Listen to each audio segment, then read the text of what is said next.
Kita masuk di era yang sangat-sangat berbeda dibanding era zaman dahulu. Dahulu mungkin kita hanya berpikir soal financial freedom aja, kebebasan keuangan kita. Tapi zaman sekarang banyak sekali orang yang sudah mulai sadar bahwa ternyata movement and fitness freedom itu juga penting. Kebebasan bergerak, kebebasan kalian untuk mengekspresikan gerakan kalian, kesehatan kalian, dan kebugaran kalian. Orang-orang tuh udah mulai sadar akan hal itu. Kita lihat hal simpel dari trend shift-nya.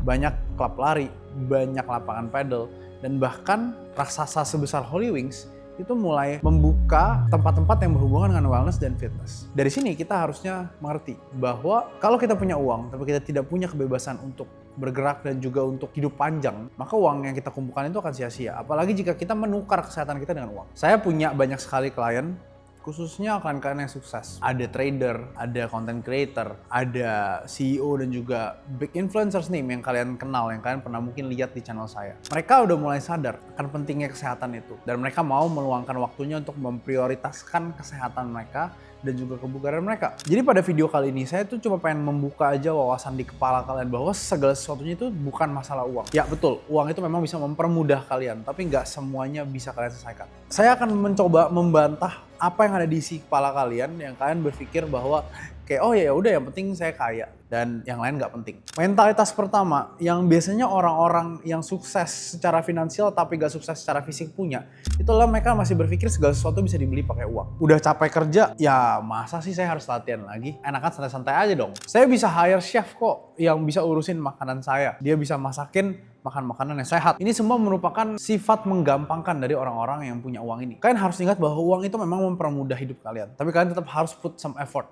Kalau memang kalian menganggap bahwa kebebasan bergerak dan juga fitness level kalian itu penting. Belum ada joki fitness di dunia ini. Kalau ada, saya pasti jadi orang yang kaya. Karena memang semuanya harus kalian yang lakuin. Kita sebagai coach itu cuma nemenin kalian aja. Dan ini saya simpulkan sebagai sifat yang menggampangkan. Dan ini mungkin aja terjadi juga karena ada coping mechanism di past mereka. Jadi misalkan mungkin mereka dulu mencoba untuk menjadi lebih sehat, tapi mereka nggak bisa karena mereka merasa kayak saya yang penting kerja nggak ada waktu buat ngurusin badan saya sendiri. Dan pada akhirnya mereka resort back lagi ke uang. Ya udahlah, pada akhirnya yang penting uang juga kok. Buktinya ada kok di luar sana yang orang kaya ceweknya juga dapetnya cakep kok, nggak penting ngurusin badan gitu. Kalau misalkan kalian urus badan kalian, maka produktivitas kalian juga akan naik. Itu yang harus pikiran. Karena gini, ketika kalian fit secara tubuh dan kalian punya kapabilitas tubuh yang baik, maka udah pasti otak kalian juga akan berpikir dengan lebih baik. Karena kesalahan dari CEO dan juga mungkin entrepreneur di luar sana adalah mereka masih berpikir untuk bekerja layaknya karyawan. Padahal seorang CEO dan juga seorang entrepreneur yang dibutuhkan itu adalah isi kepalanya. Yang dibutuhkan itu ada pikirannya. Kalau dia nggak bisa jaga pikirannya untuk tetap peak dalam ketika ambil decision, maka ya decision mereka akan buruk. Jadi buat kalian yang memang adalah seorang pengusaha yang butuh kerja otak yang lebih baik dan bukan cuma menukar waktu doang, kalian harus pentingin juga soal tubuh kalian. Karena tubuh itu akan berpengaruh juga ke pemikiran kalian. Dan gak jarang kok klien-klien saya mulai mengakui bahwa oh ya setelah latihan, produktivitas mereka makin naik.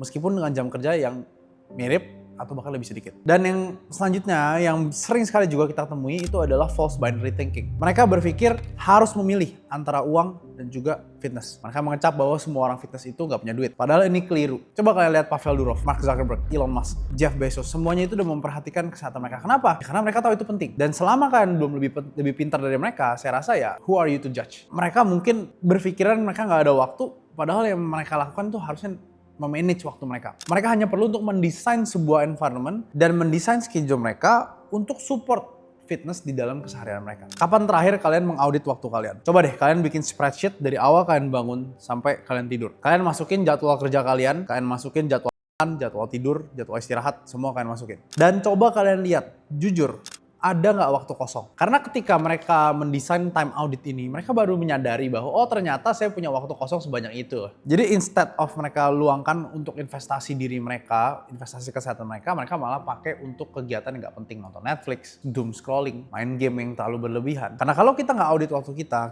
nggak akan tahu hal itu kita lakukan berulang loh. Dan ketika kita sudah melakukan hal ini, at least kalian udah tahu, aware dulu, kalian baru deh ngerti bahwa sebenarnya hampir gak mungkin ada alasan gak ada waktu. Nah jadi gimana caranya untuk kalian yang merasa saya sibuk kerja, usaha saya harus saya lihat 24/7, saya gak ada waktu untuk mengintegrasikan fitness ke kehidupan kalian. Yang pertama, kalian harus mengetahui bahwa exercise itu adalah break state. Ketika kalian latihan, kalian melepaskan semua beban pikiran kalian hanya harus face the training aja. Ini justru adalah waktu meditasi tanda kutip untuk kalian. Dan gak jarang misalkan ketika kalian lagi stres, kalian take a walk 20 menit, terus ketika kalian balik, kalian kerja malah jadi lebih enak. That is the good thing about training. Itu adalah sebuah break state yang mereset otak kalian. Yang kedua, build new habit. Kita tahu bahwa gak setiap hari itu berjalan sesuai dengan kemauan kita.